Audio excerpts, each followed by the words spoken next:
Sebelum kita lanjut, jangan lupa like, comment, subscribe, dan nyalakan notifikasinya agar tidak ketinggalan info terbaru lainnya. Semoga bermanfaat.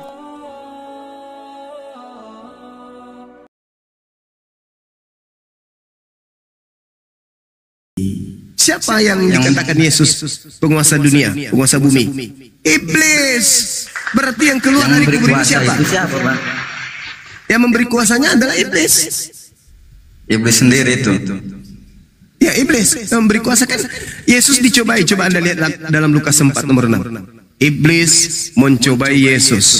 Iblis berkata kepada Yesus, "Yesus, ya paman, segala kuasa di langit dan kuasa di bumi akan aku berikan kepadamu jika engkau tunduk menyembahku. Sebab aku berkuasa memberikan kepada siapapun yang aku kehendaki." Pertanyaan saya nih kepada saudara David untuk menggelitik akal sehat saudara. Ketika iblis mengatakan, "Aku berkuasa memberikan kepada siapapun yang aku kehendaki," berkuasa enggak iblis memberikan kuasa di dunia ini kepada Yudas? Berkuasa enggak?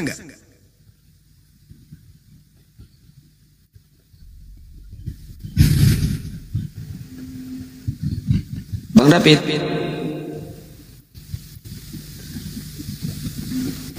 Berkuasa. Makanya Yesus mengatakan, tidak banyak lagi aku berkata-kata dengan kamu. Berarti Yesus ini tidak banyak lagi berhubungan dengan muridnya. Berarti yang berhubungan setelah itu bukan Yesus lagi. Sebab penguasa dunia ini datang, penguasa dunia iblis datang, dan dia tidak berkuasa sedikit pun atas diriku. Berarti dia tidak berhasil menyalib aku. Yohanes 12 nomor 31, sekarang berlangsung penghakiman atas dunia ini. Apa maksudnya? Iblisnya datang memilah di antara siapa yang menjadi pengikutku dan siapa yang tidak mau jadi pengikutku. Pergilah ke seluruh dunia, jadikanlah seluruh manusia menjadi pengikutku. Yang percaya baptis dalam nama Bapa, Anak, dan Roh. Yang tidak baptis akan dihukum. Ajarlah mereka melakukan segala sesuatu yang kuperintahkan kepadamu. Sekarang, apakah itu Yesus? Bukan. Yang menerima kuasa ini siapa? Yang iblis kasih. Yesus sudah pernah dikasih kesempatan. Yesus, ya paman, aku akan memberikan kepadamu kuasa langit bumi kalau kau menyembahku. Yesus terima enggak? Enggak. Makanya dikatakan dalam Lukas 4 nomor 13, iblis mundur dari mencoba Yesus dan iblis menunggu waktu yang tepat. Kapan waktu tepat itu? Yaitu pada saat Yesus sudah terangkat ke langit, dia munculkan tokoh baru yang ngaku-ngaku Yesus. Makanya di Matius 7, orang-orang yang menjadi pengikut Kristus yang bukan Yesus anak Maria ini bermujizat bisa, bernubuat bisa, mengusir setan bisa. Kok bisa? Yesus sudah menubuatkan. Sebab Kristus palsu dan nabi-nabi palsu akan banyak melakukan mukjizat dan tanda-tanda yang dahsyat. Coba. Berarti bisa. Pengikut-pengikut Kristus palsu ini bisa bermukjizat? Bisa. Rasulullah bisa bermukjizat? Bisa. Andi Simon bisa? Bisa. Kenapa tidak? Itu sudah dibuatkan. Tapi endingnya lihat. Pada hari itulah aku akan berterus terang kepada dia yang berkata, bukankah kami bernubuat mengusir setan bermujizat pakai namamu Yesus? Pada saat itulah aku akan berterus terang kepada mereka, enyahlah daripadaku, aku tidak mengenal kalian, kalian semua adalah pembuat kejahatan. Lalu mereka bernubuat mengusir setan, mengobati orang di gereja, menyembuhkan orang. Itu Yesus mana? Yesus mana yang mereka panggil? Bukankah kami memanggil namamu, bernubuat, bermujizat, mengusir pakai namamu? Tapi Yesus mengatakan, aku tidak mengenal kalian. Berarti Yesus mana yang datang kepada mereka, yang membantu mereka mengobati orang sakit? Yesus palsu, yang adalah penguasa alam roh. Yang Yesus katakan tadi, di dalam Yohanes 12:31, yang dilemparkan keluar, dan dia akan menyesatkan banyak orang. Itu saudara. Renungkan itu baik-baik. Berarti nubuat Yesus itu benar gitu. Benar dong. Benar nubuatan itu. Kenapa itu bisa benar? Karena kitab saudara itu dituliskan dari hasil penelitian. Anda ngerti nggak karya ilmiah? Ngerti kan? Karya ilmiah itu ada unsur kebenaran di dalamnya. Kenapa? Ada unsur kebenaran karena itu berbicara tentang pengetahuan. Nah, sedangkan penulis Bible menuliskan berdasarkan hasil upaya mereka mengumpulkan berita-berita, peristiwa-peristiwa, kejadian-kejadian, cerita-cerita yang ada di tengah-tengah masyarakat pada zaman itu. Berarti ada unsur kebenarannya. Seibarat skripsi ada unsur kebenarannya. Yang penting bukan pembimbingnya yang kemudian palsu.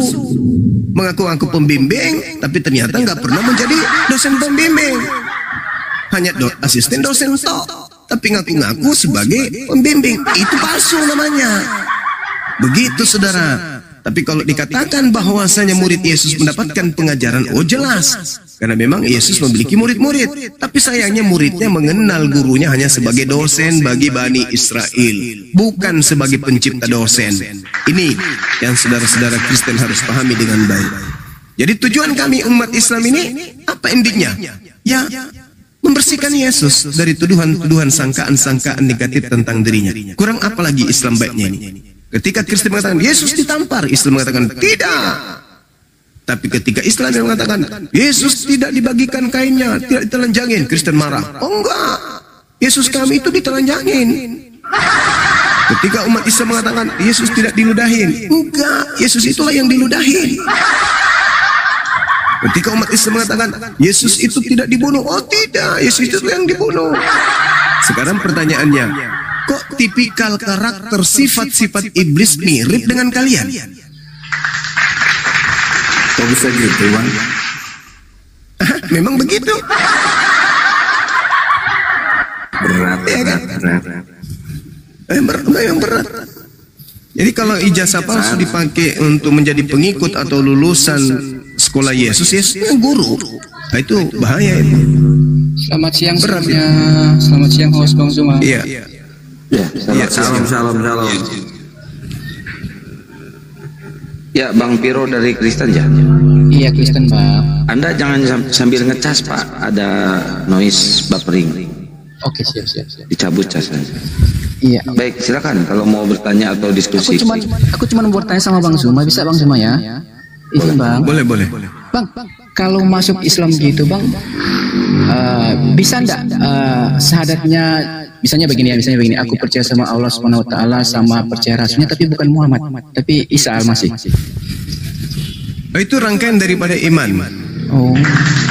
Itu rangkaian dari iman. Karena umat Islam itu salah satu rukun imannya harus percaya kepada Isa Al-Masih sebagai nabi yang diutus oleh pencipta langit dan bumi kepada kaum Bani Israel. Nah, sekarang kita mau kemana? Kalau iman kita hanya kepada Nabi Isa alaihissalam, sedangkan Nabi Isa hanya untuk Bani Israel, dan kita bukan Bani Israel. Inni Rasulullahi ilaikum.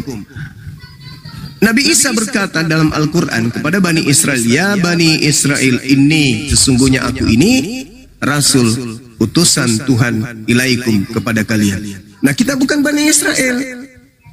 Makanya ketika Nabi Isa datang, dia katakan, aku datang memberitakan kabar gembira tentang datangnya seorang Nabi Rasul penutup bernama Ahmad.